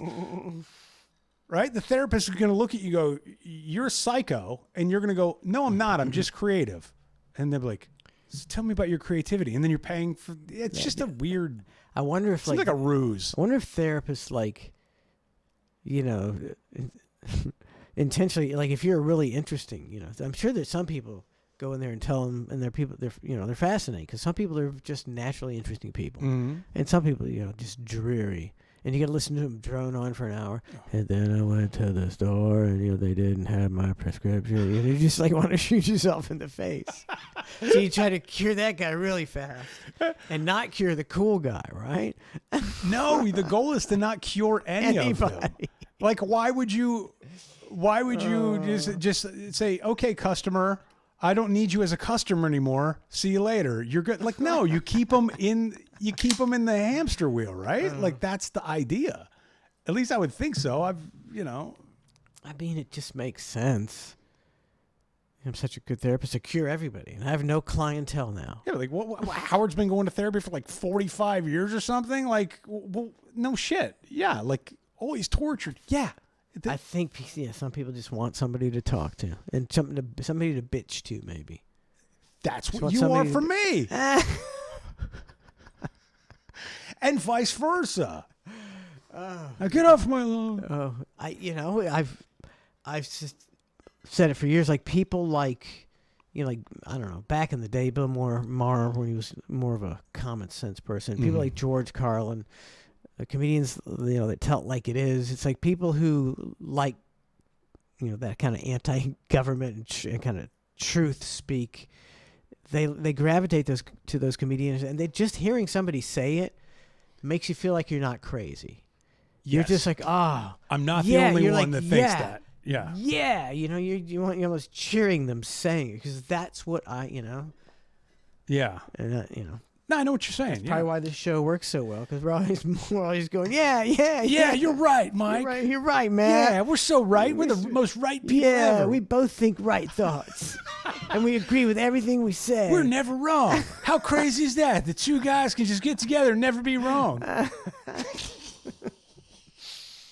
Anything going on in chat tonight? We haven't checked chat. Kevin JK cheered. Nice. I can't. There's 20,000 bits. Hot Really? Damn. I can't find my woo. Here we go. One man. There we go. I'm gonna send Kevin JK some ashes from this post-it. He said those were for the ash. He's paying for the ashes. He wants them delivered overnighted. They're big, beautiful house. ashes. They burned like nobody else's ashes burned before. Post-it notes, so good. So that's what the chat's got. 20,000 bits for Kevin. That's JK. awesome. That's amazing. It's a lot of work to read the chat. Yeah. It's very small type. Trying to see what I had on. Ned's Navy, I think, comes in here. I think he comes in the chat and on the hang, and all he does is rag me for 2 hours for not responding to him. That's hilarious. As he should. We really should be responding. He's talking to me about me. He says likes playing sports and hanging. Playing sports and hanging. Dislikes reading chat and recognizing bits. That's great. Recognize the man. Like I said, I tried reading the chat one time, And then Matt was talking, and I was looking at him after I read the chat, and he was talking about something. I had no idea what he was fucking talking about, and I had to nod my head and go, "Yeah." And I knew it too. I'm going, he has no idea what I'm talking about.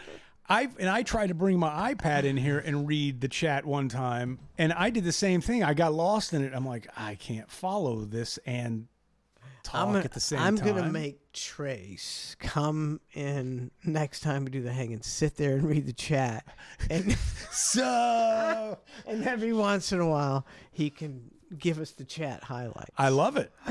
I We'll love try it. it one time. That'd be just- great. just for the hell of it, just to make you happy. Ned's Navy. Yeah, Ned's Navy. You see Miss USA quit? I don't know what's up with that. Mental health issues. She needs to seek a counselor. She just needs therapy. I'd She like needs to be that therapy. counselor. That's the counselor to be. Like, tell me, Miss USA, you hot little minx. Tell me all your deepest, darkest secrets and why you're having a bad time about this thing. If you were Sit on this here Are casting you couch. saying if you were a therapist, you would sleep with all your patients? No. And then you'd probably get a reputation, and then hot women would flock to your practice to bed you. Matt, male therapist. The weird business card. in a smoking jacket. Wait, you got to turn? Then you do a Sharon Stone scene. Well, hello there, Miss USA. I notice you've quit. Tell me, what troubles you? It's only a matter of time. What was it? The swimsuit that was too tight on stage? Was it the number of men that kept hitting on you for being beautiful and smart? Tell me. Was it the duct tape on the nipple? Was it the razor you used to shave your bush? Tell me. That's it. What seems so troubling about being Miss USA that carries the burden that you need to quit and seek therapy? Poor thing. It's so stressful being Miss USA. You have no idea the pressures that come along with being a hot woman with a queen's crown and traveling around the world and having everybody kiss your ass. You don't know. So I can't even imagine the stress. I can't even. I'd quit right. I wish I could quit. I wish I could win so I could quit. It's so stressful. We live in a What if she just really doesn't like compliments for real? Like, what if that's the problem? And she's like, I just don't take a compliment well. Guess she shouldn't have ran for Miss America. For men to spit on me. Somebody has mental health problems. I get it, but I think when society focuses so much on mental health, to the fact they're beating everybody over the head about your mental health. It's like, I'm growing up, I didn't think about my mental health. Never. You just Ever. go. Just go. You just do it. Yeah. Sometimes you're sad. Sometimes you're happy. Sometimes you get real sad. Sometimes you're not sad for a long time. You just live your life. Then you don't need to, like if somebody's sad and then you hear that are you depressed? They say it it creates mental illness. I think that at a certain amount that's probably true. Or a faux mental illness. Because you've got 9 people or whatever coming at you going, are you okay? How are things? And then you start getting in your own head and you're going, yeah, maybe things aren't great. Like, Thought it was okay, but maybe. yeah. I mean, but yeah, I'm with you. It's like, look, I've had the worst shit happen imaginable in my life. Well, maybe not. In my world, it's the worst stuff, right? But I go. You just go because that's just what you have to do. I don't know any other way. Need to take a couple mental health days, man. I I can't don't think you because need- there's bills. People that take mental health days. What do they not have bills? I don't even. There we go. Don't get off of my lawn. With your Hey, men- what do you with not your have any bills? mental health day? Why'd you read I'd work 8 hours and go home and blow my brains out before I call in sick. That's my mentality. I know it's weird, right? But that's my mentality. Old school. It's old school. It is old school. Yeah. Yeah. Everybody else is just deciding to take a mental health day. And I'm going, what? You can do that? That's a thing? Mental health day. I'd be embarrassed to say that. What happened to the days when you? I need to adapt, and we need to start taking mental health days. I can't do it. I can't do it. They used to. I just would call it. Yeah, like I don't think I'd ever say mental health day. I think I'd have to say I'm calling in sick. Even if I was pretending to be sick and I was truly depressed, I don't think I could have the balls to be like calling it a mental health day. It doesn't compute Yeah. with me. I'd be like, I'd have to fake a sore throat and go, I'm not feeling so good today. I'm not coming in. Something like that. And let's be honest, if you're, somebody comes to your employee and says, well, Matt took a day off. It was a mental health day. Both of them they're rolling their eyes and going, oh, okay. Well, we see what's going on here. Gonna milk the system, are you? One of those snowflake guys needs a mental, we get it. But I do think times have changed where it's more acceptable now than ever. And the generation coming up, they're all about mental health days. So it is going to become the norm, which is actually kind of cool. We're probably looking at it the wrong way. It's just not something that I've adapted to personally. And you either, right? It's just not a... How many mental health days do you get a year? See, I used to always look at mental health. That was the weekend. It was Saturdays and Sundays. There you go. That was it. The rest, those were your mental health day. You get up almost eight a month. It's a lot. Yes, and then occasionally a Memorial Day off or a Thanksgiving Day off. Whoa, that's like a mental health day. I don't have to go into work today. Memorial Day, I mean, it's nothing but a mental health day. Juneteenth? I mean, who doesn't love Juneteenth? I love every day off. We never missed a day off on the old show. We took them all off. Yeah. You did. You did, which is fine. We even took Martin Luther King Jr. Day off because we had a black man who worked on the show. Bro, and Bubba said it would be wrong to work on that day. Yeah, I had to plan out all the best of, run the board. Somebody had to run it. Yeah, it was a whole to do. So, yeah. It's a lot of pressure. And I never got to choose vacation around my schedule. I never have been able to, honestly. But, yeah, it was never like, oh, well, I'm going to be here. It was always, here's the weeks we're taking off. Here's the, yeah. Yeah. It's fine. It's fine. I'm not mad at that. He did take a shit ton of time off. If you can do it. I mean, yeah. I'm not mad at that. Everybody cuts their own deal. I mean, so does Howard. Howard takes a ridiculous amount of time off. Almost. His is an awesome amount of days off. Preposterous. Like, it's got it. Like, he's got to know, right? He's got to know it's a joke. He's got to. There's no way he can feel good about it. Like, you think at some point in time, like you think when he's sitting there at night or whatever, and he's having a glass of wine, he's like, "Yo, dude, I got off like 300 days this year. Like I have no work for like 300 days." I mean, that's awesome. That's how I'd feel. You can't, you can't hate him for it. To be that good, or at one time be so good that at the current time you just work for huge bucks. At your own schedule, which is very light. I remember when he first started at Satellite, there was somebody. There's always gonna be somebody that's counting stats and words and data and crunching and all this stuff. And there was a guy. He was like, with his current contract and how much he speaks, how many words. They were like broke it down to like he gets paid X amount of dollars per word he speaks. And going, what an awesome thing. To be able to go, yeah. That's how much I make per word. God bless him. Dark Manson says you can private stream on YouTube. What do you mean? He's trying to see. I think he's trying to figure out how for me to stream, but that's not on VIP. Never mind. I can't get into that. I'll go back and look at that though. That's a lot of words. You're never going to go back and look at that. You're never going to do it. Don't kid yourself. Dark Manson, whoever you are, he's not going to go look at it. He needs to do it now or it's never going to happen. So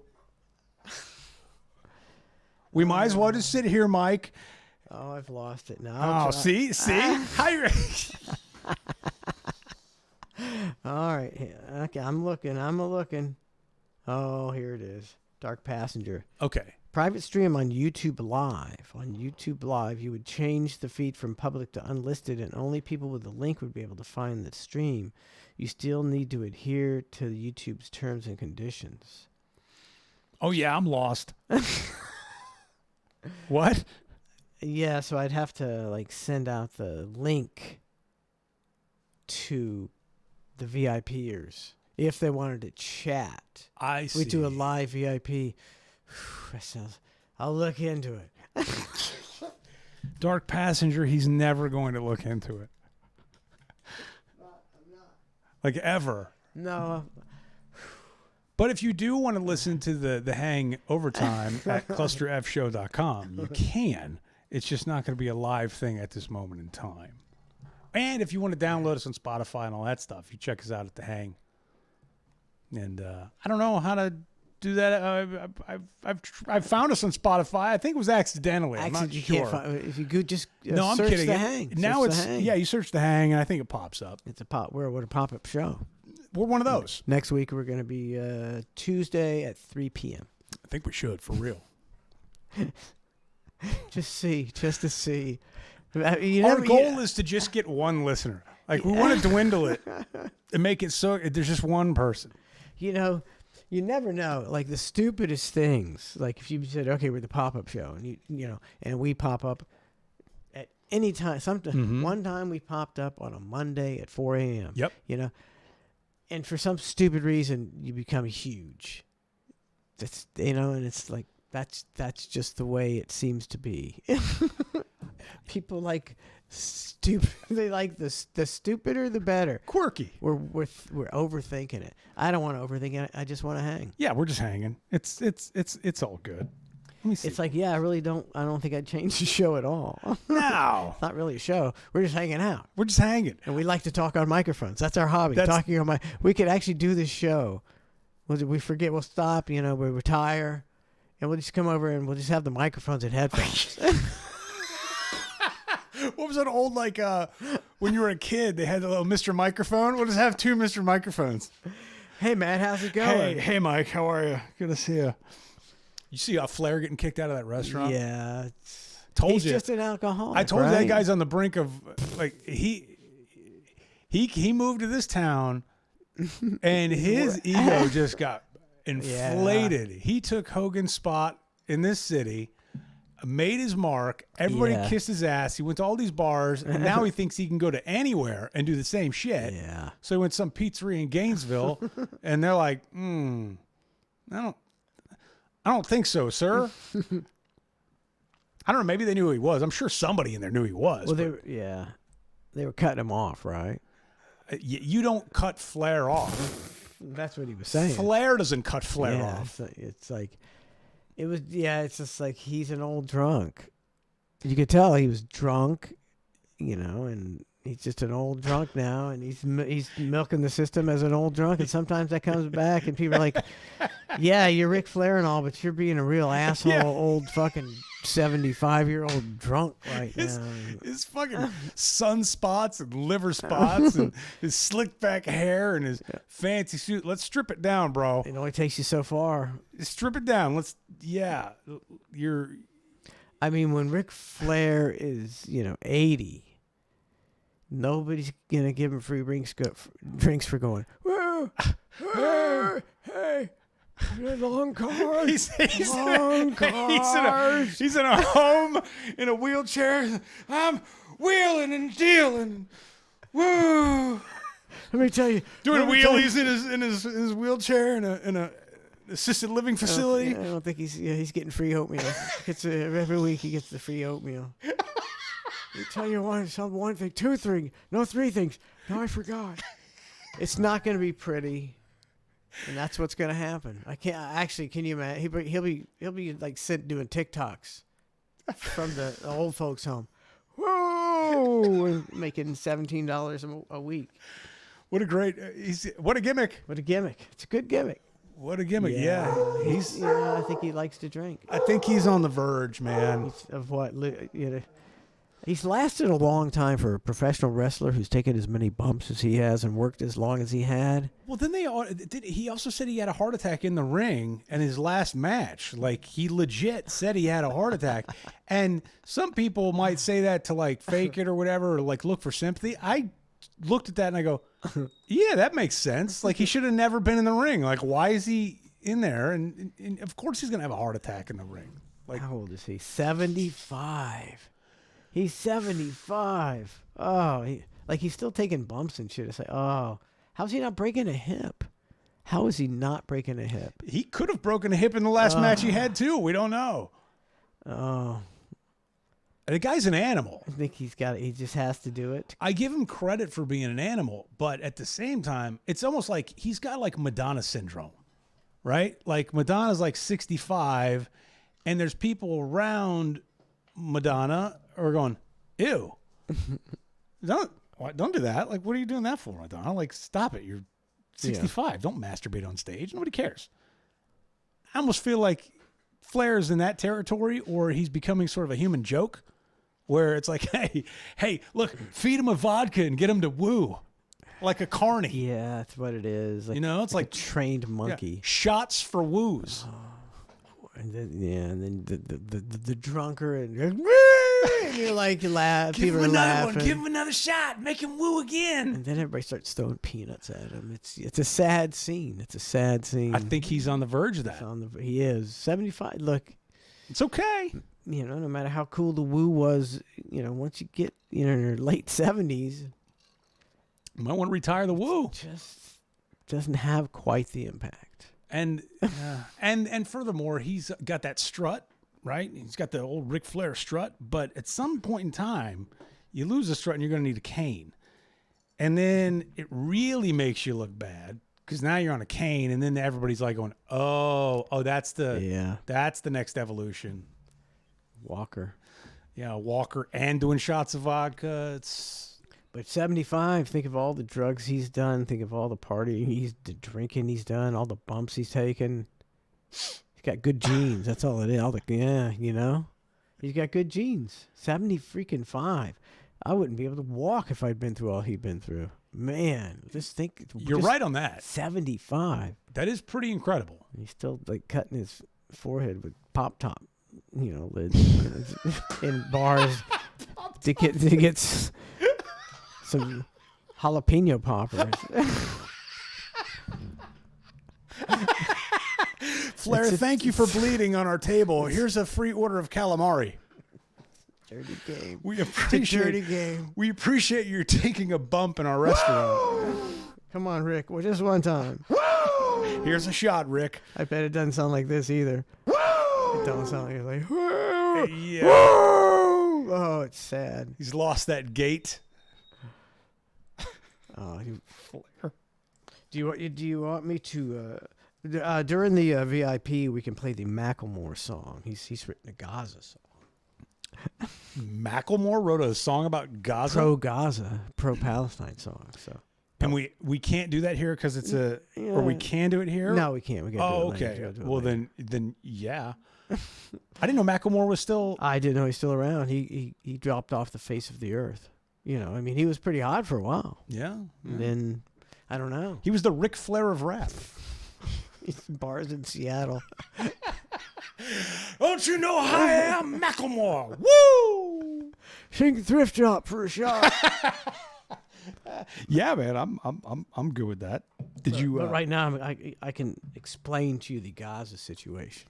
I figured it out. Be careful here. Be careful about the Gaza situation. I know it's a tightrope. I figured it out. Let's hear it. Okay, remember the BLM when those riots happened? Mm-hmm. Like the reason behind those was George Floyd, and whatever you believe, whatever, he was an unsavory character. Mm. A history of robbery and robbing a pregnant woman. He's on fentanyl. Very unattractive man as well. So you picked a really unlikely hero, a man who was getting arrested, to be the basis for these riots. When just around the same time, I can't remember, was it Breonna somebody? she got shot by cops who busted in Busted on her apartment. on her apartment. Yes. And they blew her away. Mm-hmm. And it's like she was a much more sympathetic character, and it was the same kind of deal. You know, the cops coming and shooting, you know, probably because, you know, it was a black house full. They came in guns a-blazing. But they didn't pick her. They picked George Floyd because they immediately want half the population to go, we're doing this over this guy? So you've got 50-50 division, right? Right. Because nobody wants cops to, abuse black people. No, nobody does. But you made people, you made half the country step back and go, these protests are bullshit. And with this Gaza thing is, you've taken possibly a just cause. There does seem to be an entire area being obliterated and a lot of people being killed. So I could see how you might, say that's a bad thing. But they take a very unlikable segment of the population, which is punky ass snowflake college kids with purple hair, and they pay them to do it, and they pay them to go to the extreme, like support Hamas, and all that shit. And now everybody supports your Israeli funding. The people that matter, and they want those kids. I want to see their heads busted. So nobody's supporting Palestine now. Nobody. When it might be true. But wait, I thought people were supporting Palestine. The students, nobody, they don't know. They don't know shit. Half of them are paid, and the other half couldn't find Gaza on a map. They were just told they're just doing it to be cool. Insta, they don't know. There's genocides going on all the time. They never said boo. I think that there's a certain amount of the population. Not saying I'm one of these, by the way. Take me out of it. I'm looking at this objectively. Yes. I think there's a certain amount of the population that would be afraid to say that they understand the plight of the Palestinian. It's not a sexy argument, but it's also not. It's becoming increasingly unsexy. See, and that's what they want. But it's also becoming unsexy too with the Israel argument, right? So now it's like, okay, before, Palestine, that was not sexy, but Israel just keeps bombing them. So it's like, that's becoming less attractive too, right? So now, like, both of them are like, you understand the plight of both, but they're both not very sexy right now. They're making the Palestine so unsexy because what are you getting bombarded with now? I mean, everything's about anti-Semitism. They just passed that bill in the House. The Congress just passed a bill. You better not be anti-Semitic. And it's like, well, what's going on with that? They just sent them $26 billion. They're getting everything they want. Yeah, I don't know what's in that bill. $26 billion. Well, I don't know, but like anytime they use words like that to frame the bills, it just reminds me of the Patriot Act. Yep. It just takes me back to that place. And again, I don't know the details of it, but just talking off the top of my head, it's like, oh, Patriot Act. Oh, that seemed like a good thing. And then you realize that, it's kind of intrusive, and there was a lot more to it, right? That means not. And then you see it's just words. You see people coming over the border, right and left, undocumented. When you got to give three forms of ID and an electric bill to get a driver's license, so they don't give a shit about it, do they? They just come right on in. And these people, they're coming from Pakistan, from China, from all over the world. Yeah, it's not a Mexican immigrant thing. It's not a South America. It's people are pouring across the border, undocumented, from every country across the world. But if you frame something as the anti-Semitic bill, and of course nobody should be racist or framing things that way. I get it, right? Like, I'm not Jewish people. It doesn't matter to me. Like, fine, whatever, right? Yep. But if you frame it and you say anti-Semitic, if you vote against that, then you automatically exactly look like a target of somebody who's being racist or a bigot or something, just because of the framing of the words of the bill. It's like with Patriot Act. If you voted against the Patriot Act, what, you're not a patriot? What, you know what? What's your problem? Like, it's just in the wording of the bill. That's all they have to do is word it correctly to frame the mindset to where the chyron on the news screen can easily read, name the politician, votes against the Patriot Act, votes against all this stuff. And no politician wants to look terrible to the country. So you go with it because you don't want to be anti anything. And that's how it And you works. want to be a patriot. You want to be a patriot. I don't know about so I don't know about you. In my entire life, I've never witnessed any anti-Semitism.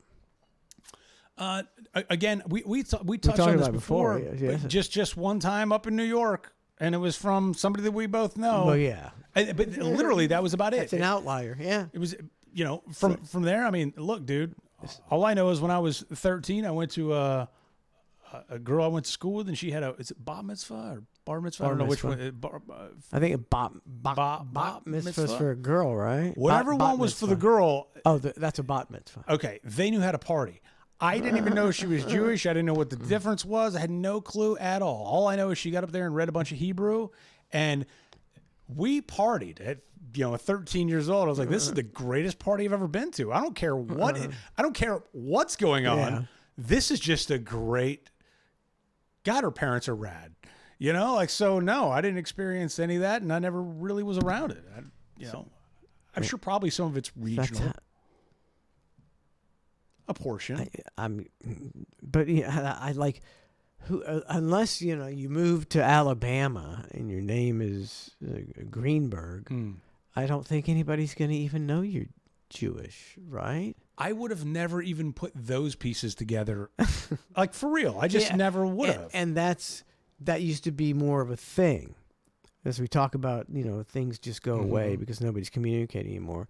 Like that, those were the average Jewish name was something like that, with a Steen or a Berg, and I don't think people even know that anymore.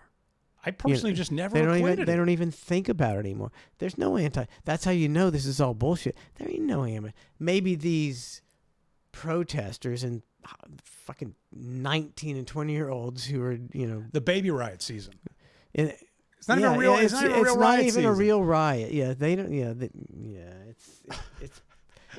it's pissing me off. It's like it's not there. It's not even believable. There's so much shit going on that affects young people. Like like I was telling my daughter, you ain't gonna be able to buy a house probably unless you start making 6 figures a year. It's just that. And even then, Lord knows if you're gonna be able to buy a house. That's the thing. The only thing that affects me in my life is the economy. That's really it. All the other noise, it's all noise. Like they can Yeah, all all- spray you with it, right? But it's all kind of noise. It's all noise. In reality, the only thing I'm looking at is the prices of shit. That's all I'm looking at. And I'm going, okay, that's not good. That's all I know. And I don't know if you've got your email pulled up or whatever. I sent something, the government, there's one of my emails is about the government printing money. Yes. And I don't know if you saw this clip or not. I may have, but we'll watch it. It totally is just fitting for the way we run shit. And as you were saying, The U.S. government. oh, I saw this. Yeah, this is good. This is Biden's current head of the economy or something. Yes. The head of the economy or something. This is all you need to know. The U.S. government can't go bankrupt because we can print our own money. The chair of the Council of Economic Advisors for President Joseph Biden. I mean, he's a chair. The chair. This is the guy. top guy on economic issues. Obviously begs the question, why exactly are we borrowing in a currency that we print ourselves? I'm waiting for someone to stand up and say, why do we borrow our own currency in the first place? Like you said, they print the dollar. So why does the government even borrow? Well, again,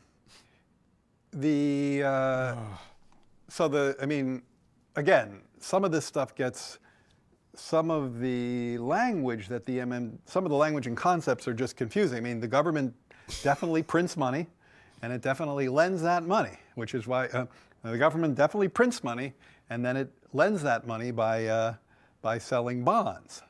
Is that what they do? I mean, it's not even believable. This is the chair of the Council of Economic Advisors. You imagine him and Joe Biden in a room together, just chopping it up. What the hell is going on? See, I've never, politics has always been a dirty game and a shady business. But never before had the chair of the Council of Economic Advisors come out as a complete blithering idiot. People would have been, did you see that guy? Now it's just like, whatever. Whatever. There you defer and go, look, it's a complicated situation. And, as a government, just know that we will hold steady. Like, whatever. This guy's completely miffed. I mean, I think you should know it like the back of your Yes. hand. Is what you what happened? Here we go. I went back to here we go. They sell bonds. Yeah, they sell bonds, right? Because they sell bonds and people buy the bonds and lend them the money. Yeah. So Yeah. a lot of times, That's the ticket. at least to my ear with MMT, the language and the concepts can be kind of unnecessarily confusing, but there is no. See, just like brushes by that's MMT, modern monetary theory, which is just keep printing money and propping everything up and everything will be great. So they came up with their own economic theory to justify getting $35 trillion in debt, and then we pay $1 trillion a year on the debt. We are broke. We're broke. We pay our biggest expenses are debt. How crazy is that? But thank God this guy's in charge. No question that the government prints money, and then it uses that money to. Right. So, I guess I can't really talk. I don't get it. I don't get it. Wow. He doesn't get it. Because he can't explain it really because it's a big scam. How weird is it? He doesn't get it. He's the guy who's supposed to get it, and he doesn't get it. I mean, how does he not get it? How's anybody else supposed to get it if this guy doesn't get it? And how does this guy? They didn't tell him. All right, you need one. All you need to know is the answer to one question: how it works.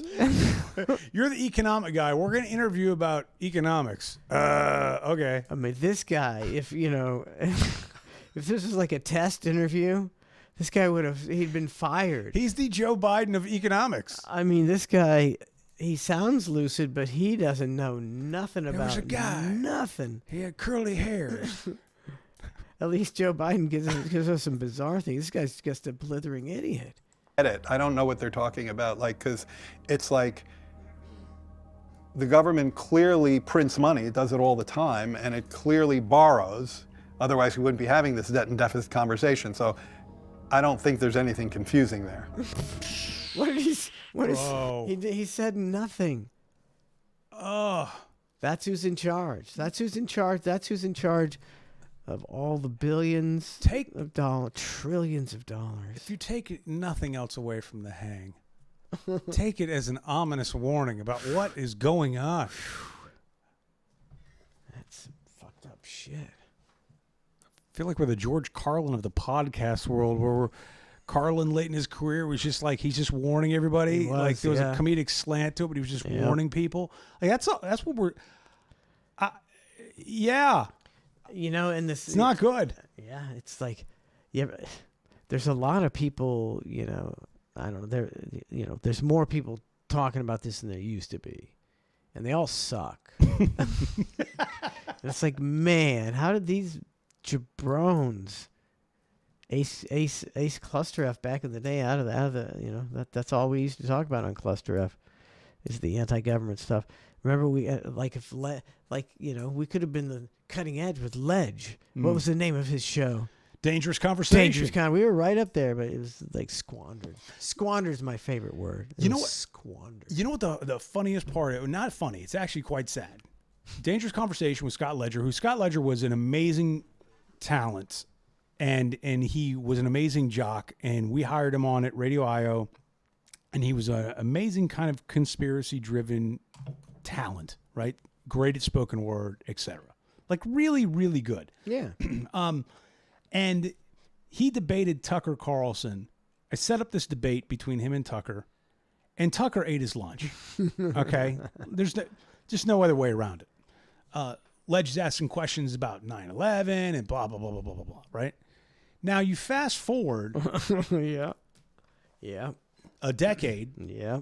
Tucker Carlson now is the very same person that now questions everything that Ledge was questioning back in the day. He will question 9/11. He questions alien life. He questions all these things. He doesn't question the Kennedy assassination. He comes right on and says the CIA killed Kennedy. And he also says, yeah, I feel badly about my stance that I had back in the day because I feel as though I wasn't open to other opinions and sort of, looking at other facts, right?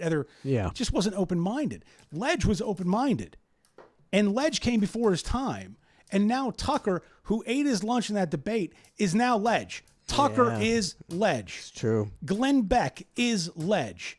These people have opened their eyes. They've gotten fucking red-pilled, finally, but it's all too late.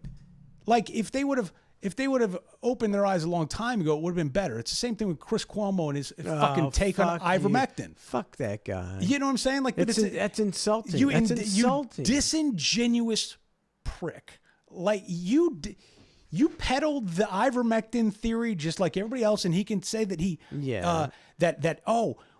they told us wrong information. Well, bitch, you're the journalist. You know exactly what's going on. You're supposed to have a free thinking mindset. You did not. You fucked up. Own it, admit it, say you were wrong, and apologize to the public for doing it. Don't say, he kind of skips past that now.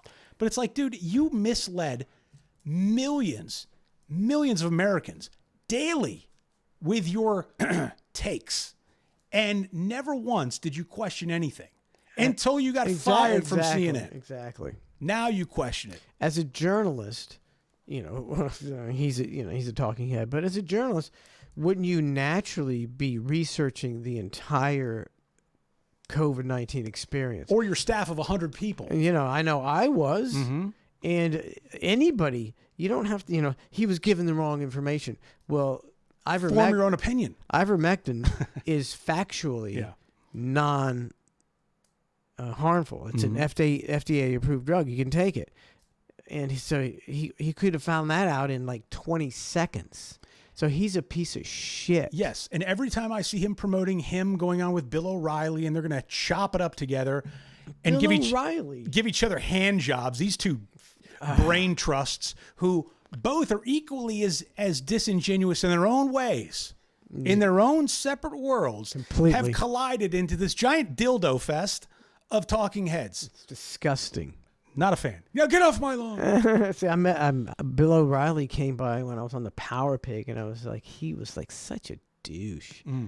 Which, if you just watch his show, you could tell he'd be a douche, and he was exactly how you think he was. It's a real fucking smug, smarmy, pretentious, I'm a hot shit douche. And Chris Cuomo's the exact... it should be proof positive. Chris Cuomo, super duper CNN left-wing guy.